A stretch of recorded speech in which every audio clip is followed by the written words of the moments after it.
Cuando hablamos de las reglas del poder y cómo seguir siendo el rey, a lo que me refiero es, si es que tú estás en una posición de poder, en un mundo de fantasía o en el mundo real, ¿ya?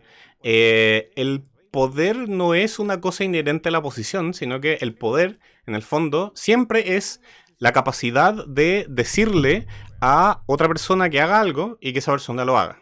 ¿Ya? Entonces, no es que el trono sea poderoso, no es que la corona sea poderosa, es que el rey dice que hay que construir un camino y después los trabajadores van y construyen el camino. Y su capataz dirige la construcción del camino. Y el tesorero pone las monedas necesarias para pagar los materiales y la labor y hacer que se construya el camino.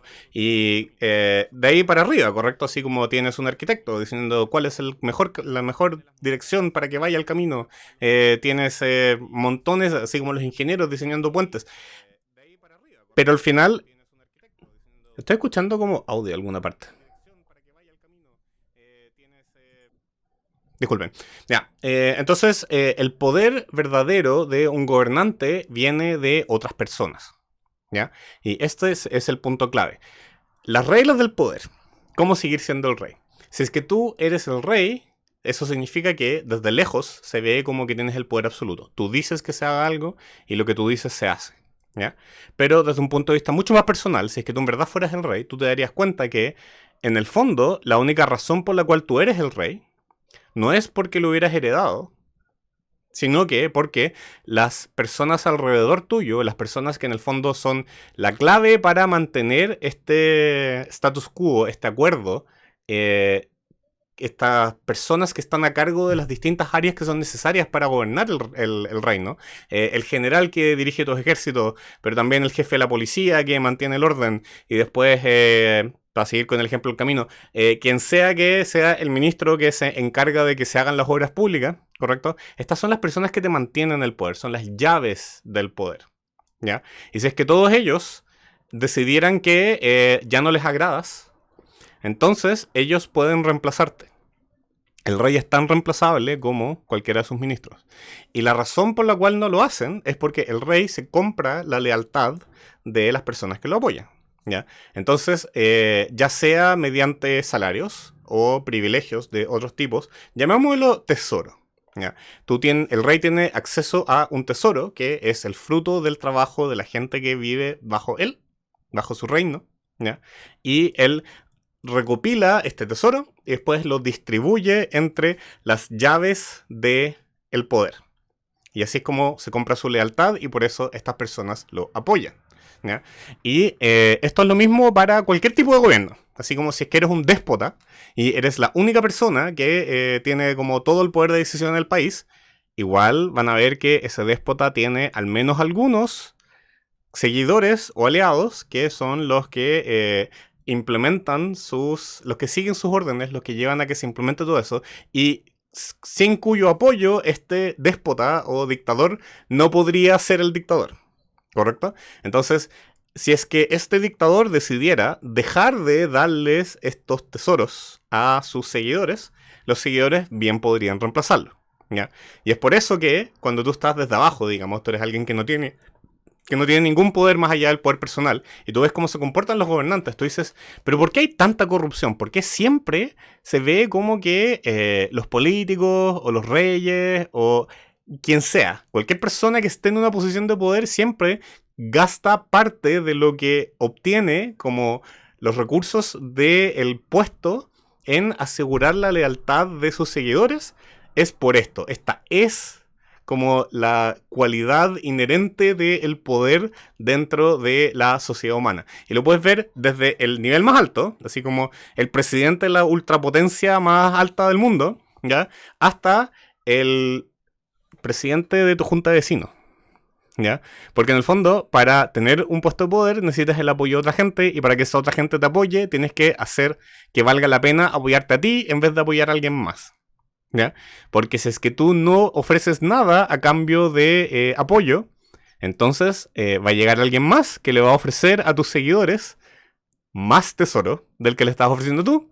Y tus seguidores, como seres humanos, como con intereses propios y sus propios problemas y objetivos, ellos tienen un incentivo muy fuerte por abandonarte a ti y tomar la persona que les va a ofrecer más tesoro. Porque mírenlo desde el punto de vista de ellos. Imagínate que tú eres ese ministro de Obras Públicas que está encargado de implementar las órdenes del rey. Tú eres la persona que tiene que hacer que suceda ese camino, ¿ya? Tú también tienes tus propios, o sea, para llegar a estar en esa posición, tú también tienes tus propios seguidores, tus propios, tus propios aliados, a los cuales tú tienes que comprar su lealtad, repartiendo tesoro que tú obtienes del monarca, ¿ya? Y ahí va para abajo, y para abajo, y para abajo. Entonces, todos los gobernantes tienen que jugar este juego, ¿ya? Y hay algunas características que los hacen distintos. Por ejemplo, si es que tú tienes pocos seguidores, ya, clave, entonces tú puedes decir que este es un gobierno más autoritario. O sea, imagínate que tú tienes un gobernante que en realidad solo necesita 3 personas para mantener el poder. Ese probablemente es un dictador, ¿ya? Que tiene así como sus 3 seguidores ultra leales, cada uno de los cuales tiene poder comparable a un presidente en otro país, ¿ya? A los cuales se llevan tremendas como cantidades de tesoro del país, ¿ya? Y es un lugar en el cual definitivamente no hay votaciones. Es muy difícil entrar al poder si es que si no estás asociado ya directamente a ese gobernante o a esos ministros, ¿ya? Mientras que si tú ves un lugar en el cual así como para llegar al poder necesitas una cantidad enorme de seguidores, así como necesitas el apoyo de 500 votos en el Congreso, o necesitas tener una mayoría de votos en un país de 20 millones de personas, ¿correcto? Ese es un gobierno menos autoritario que tienes un gobernante que tiene que estar muy pendiente de quiénes son las personas clave, ¿ya? Que están manteniéndolo en el poder. Y tiene que tomar el tesoro y repartirlo entre sus seguidores clave. Y eso es uno de esos momentos en los cuales tú te das cuenta así como, ¡oh! Por eso, así como, no sé, pues los sistemas de impuestos funcionan así. ¿Por qué de repente hay subsidios? Algunos países tienen subsidios para, digamos, los granjeros o los camioneros, ¿ya? Y otros países no. Porque tú pensarías que si es que esto fuera en verdad como productivo y bueno para la economía, esto sería algo que se adoptaría en todas partes. Pero no es así, porque en algunos países tú tienes ese bloque de votantes, que son como los granjeros, ¿ya? Y puede que ese bloque de votantes sea necesario para mantener al candidato en el poder, ¿ya? Porque sin esos votos no lograría la mayoría, entonces no sería el presidente. Entonces, en ese país, ese como código de impuestos está construido de manera de retribuirle al bloque de votantes el hecho de que mantienen al gobernante en el poder con un pedazo del tesoro, que en este caso serían los impuestos que recaudan del país, y el presidente decide dar parte de esos recursos a los granjeros o los camineros o cualquiera sea el gremio del cual estás hablando, para que ellos sigan dando su apoyo para obtener esa llave del poder y poder mantenerse en el poder. Yeah. Entonces, esto es un juego que juegan todos los gobernantes y es súper importante porque en el fondo los gobernantes siempre quieren tener la menor cantidad de llaves posible. Porque comprar lealtad es caro, no solamente en recursos, sino que en atención. Así como mantener en tu cabeza qué es lo que quiere cada uno de tus seguidores, ¿ya? Cuáles son las agendas entre ellos, cuáles están aliados con cuáles están peleando con cuáles, ¿ya? Porque en el fondo cuando hablamos de tesoro, claro, es súper fácil pensar en dinero y es como, entonces le voy a dar, no sé, $30,000 a este seguidor y a este seguidor de acá le voy a dar 25,000 y al de allá le voy a dar 55,000 porque realmente necesito el apoyo del ejército. Pero también puede ser que en realidad resulta que tu ministro de Hacienda odia a tu ministro de Relaciones Exteriores y lo único que quieren mutuamente es que los despidas. Ya quieren que despidan al otro. Entonces, cuando tienes ese tipo de relaciones, el gobernante tiene que mantenerlo en mente, ¿ya? Y no solamente eso, sino que puede que tengas algún como seguidor que haya sido clave en el pasado y por lo tanto tiene como toda esta institución alrededor de él que fue importante en su momento, pero que hoy tiene poca influencia por sobre quién es realmente el gobernante. Entonces ahí tienes una persona que solía ser una llave para el poder, pero ya no lo es. Entonces si es que tú le das recursos a esa persona, esos son recursos que alguien que te quiere reemplazar podría prometerle a alguien más, que sí sea en verdad llave de poder y que sí sea crucial, ¿ya? Entonces,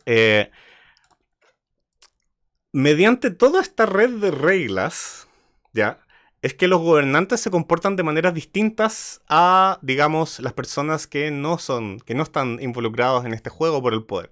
Puede que tú seas un profesional que diga así como yo en realidad lo que yo hago es que, no sé, pues yo tengo un emprendimiento y hago sándwiches, ¿Ya? Entonces, desde mi punto de vista, es súper claro que lo que en realidad el país necesita son estas cosas. ¿Y por qué? Es que yo lo veo claro y los gobernantes no lo ven claro. Es como claro, porque él tiene prioridades distintas a las tuyas. Tú no estás tratando de satisfacer seguidores, ¿ya? Tú no estás viendo cómo repartir el tesoro de manera de tomar el poder y mantenerte en el poder. Tú estás solamente pensando en cómo solucionar un problema, ¿ya? Y el tema es que si tú no tienes poder, no puedes solucionar el problema. Pero para tener poder, tienes que aceptar que no todas las cosas van a ser como tú las quieres. Ya, tú te sientas sobre el trono y de cierta manera afectas cómo se comporta el trono, pero el trono también afecta cómo te comportas tú. ¿Ya? Bueno, entonces estoy viendo que tenemos como montones y montones de comentarios. Y normalmente en la sección podcast trato de no leer los comentarios mucho porque me distraen, pero este encuentro que es un súper buen ejemplo para hacerlo interactivo. Así que veamos. No puedo evitar pensar en Maquiavelo. Su guía para el gobernante del príncipe se basa bastante en la idea de ganarse a los gobernados. El poder del príncipe está estrechamente relacionado con el saber administrar sus poderes, sea el dinero o fuerza militar. El tema de la fuerza militar es súper interesante porque pasa que en el fondo, la única autoridad real es la violencia. ¿Ya? ¿A qué voy con eso? En que si es que tú eres el rey, pero alguien más tiene control del ejército, entonces, ¿eres realmente el rey? Si es que tú dices A y la persona que controla el ejército dice B, ¿qué se hace realmente? ¿Ya? Y es interesante, porque piénsalo como, ya, imagínate que tú tienes una monarquía, que es una monarquía estable, y ha existido durante harto tiempo, ¿ya? Y el rey, que claramente es la autoridad, tiene sus llaves del poder y está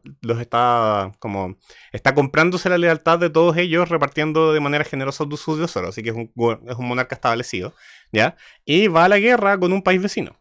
Y al ir a la guerra con un país vecino, manda un general, y este general es exitoso.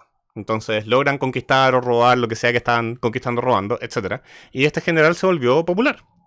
Y de repente el gobernante está en un problema. Porque este general, en teoría, es alguien que depende de él para obtener el tesoro. Pero si es que el día de mañana tú le dices a ese ejército que siguió a este general exitoso en guerra, ¿ya? Le dices al ejército, este general ya no está a cargo, lo vamos a sacar y vamos a poner a esta otra persona que es más leal a mí, ¿ya? ¿Ese ejército le hace caso al rey o le hace caso al general? Porque piénsenlo, tratemos de ponerlo como en League of Legends. Imagínate que Swain manda a decirle al ejército de Noxus de que Darius ya no está a cargo, sino que vamos a poner a otro general a cargo. ¿El ejército de Noxus le hace caso a Swain o le hace caso a Darius? Pero espera, Swain al final es el que controla el tesoro. Él es el que está pagando los sueldos de todos esos soldados de Noxus, ¿ya? Pero Darius puede prometerles, si es que ustedes me ayudan a derrocar a Swain, yo voy a repartir el tesoro y voy a ser mucho más generoso con el ejército de lo que es Swain, que le da mucho dinero a los nobles. Los nobles siendo una llave del poder, el ejército siendo otra llave del poder, ¿correcto?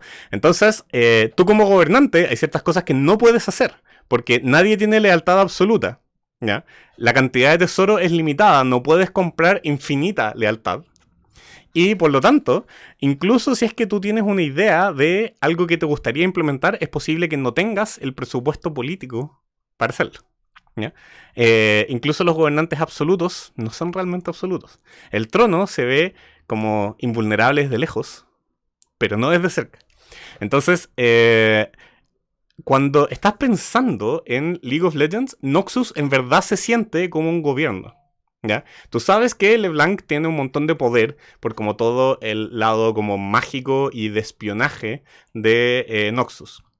Y tú sabes que Swain tiene un montón de poder sobre todo el lado como estratégico y sobre como lo que es la alta sociedad nexiana y tiene un control como súper férreo del imperio. Y tú sabes que Darius es un líder militar que ha participado en múltiples campañas exitosas y que es amado por su ejército, ¿ya? Y ninguno de los tres puede mandar a los otros. No puede. Entonces, incluso si tú dices, este es realmente el gobernante de Noxus, en el fondo ninguno de ellos es realmente el gobernante de Noxus. Ninguno de ellos puede gobernar sin el apoyo de los otros. Entonces, es por eso que se siente como un gobierno real. ¿correcto? Es por eso que uno ve y lo mira y dice, esto es un gobierno de fantasía, pero es un gobierno realista. Por eso en mi país se pasan por alto grandes casos de corrupción en la policía. Claro, el tema con corrupción en la policía, entonces, es que siempre hay un grado de corrupción. Si es que tú llegaste a ser, como estar en un alto cargo, en un alto cargo político, ¿ya? Como puede ser el jefe de la policía. Eso significa que para llegar ahí, tuviste que obtener tesoro que viniera desde cargos de más arriba, ¿ya? Y repartir tesoro entre tus seguidores de manera de tener su lealtad, ¿ya? Entonces, al hacer eso, hubo corrupción. Porque si es que no hubiera corrupción, significa que alguien más podría haber prometido corrupción y haberle dado más tesoro a esos seguidores, y entonces podría haberse llevado la lealtad de las personas que son clave para obtener el poder. Entonces, la manera de luchar en contra de la corrupción no son las buenas ideas. Si es que tú eres una persona que es absolutamente intachable de manera moral, ¿ya? Y que no está dispuesto a hacer no está dispuesto a ceder en lo absoluto en sus principios y no haría ni aceptaría un soborno, está muy desventajado ante alguna competencia que sí ofreciera esas cosas, ¿ya? Entonces, solamente un sistema en el cual la cantidad de seguidores clave que son necesarios para obtener un cargo de poder es muy, muy grande, y en el cual tienes un público como altamente informado y un set de reglas que castiga la corrupción. Todas estas cosas son necesarias, ¿ya? Entonces vas a tener grandes cantidades de corrupción. Y en el fondo, yo sé que ustedes como vienen al stream, así que tienen algún tipo de interés en política, pero así como mano en el corazón. No. ¿Cuántos de ustedes siente que está realmente informado acerca de como todos los ámbitos de su vida? Así como, ¿saben el nombre de su alcalde? ¿Saben quién es su representante regional en el Congreso? La última votación, así como acá en Chile existe un cargo político que se llama concejal, que es como uno de los bajos cargos políticos por los cuales se vota de manera directa. ¿Pueden decir en qué son distintos este concejal de este otro concejal, o simplemente van a la votación y marcan como el partido político que les gusta y esperan que ojalá la persona tenga alguna opinión? ¿Correcto? Entonces, mientras no seamos capaces de mantener como atención fija, permanente sobre cada funcionario en esta escala, entonces la corrupción siempre va a existir, ¿ya? Y las personas que llegan arriba son personas que supieron lidiar con esa corrupción. Entonces, puede que hayan tenido un ideal, quieren cambiar el mundo de una cierta manera, para el cual necesitan poder, pero para obtener ese poder, tienen que hacer que el cambio que ellos van a hacer no sea perfecto. ¿Ya? No va a ser exactamente lo que querían, sino que va a ser un poquito menos por acá, un poquito menos por allá. En realidad me encantaría tener un país libre de corrupción, pero vamos a aceptar un poquito de corrupción acá, un poquito de corrupción allá, porque es necesario aceptar estas cosas para lograr hacer el cambio, ¿ya? Entonces no estoy diciendo que sean todos iguales, solamente estoy explicando por qué el cero no existe. No hay tal cosa como un país sin corrupción, no hay tal cosa como un gobernante sin corrupción, porque al final todos los gobernantes necesitan adquirir el tesoro, necesitan obtener la lealtad de las llaves al tesoro, y necesitan como tratar de mantener el número de esas llaves lo más pequeño posible para asegurarse de que nadie pueda ofrecer una mejor propuesta a las llaves del poder que ellos.